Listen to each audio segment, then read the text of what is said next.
এক গ্রামে ছোট্ট একটা মেয়ে ছিল। মেয়েটার নাম ছিল সুমি।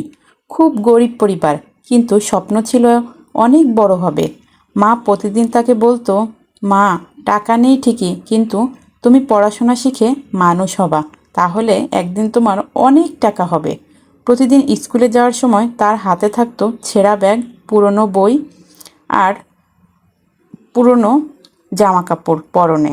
বন্ধুরা হাসতো, এই ব্যাগ নিয়েই পড়তে আসিস? সুমি কিছু বলতো না, শুধু মনে মনে ঠিক করেছিল, একদিন আমি প্রমাণ করব স্বপ্নের দাম টাকার চেয়েও বড়।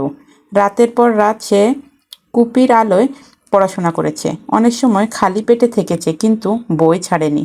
অবশেষে পরীক্ষার ফল বের হলো। পুরো জেলায় প্রথম হলো সুমি। খবরটা শুনে মা কেঁদে ফেললো আনন্দে। মেয়েকে বুকে জড়িয়ে শুধু বলল, দেখিস মা, দুনিয়ার কোনো অভাবই তোকে আটকাতে পারবে না। আজ সুমি একজন শিক্ষক। শত শত বাচ্চাকে সে শেখায়, অভাব কোনোদিন স্বপ্নকে হারাতে পারে না, যদি মন থেকে চেষ্টা করা যায়।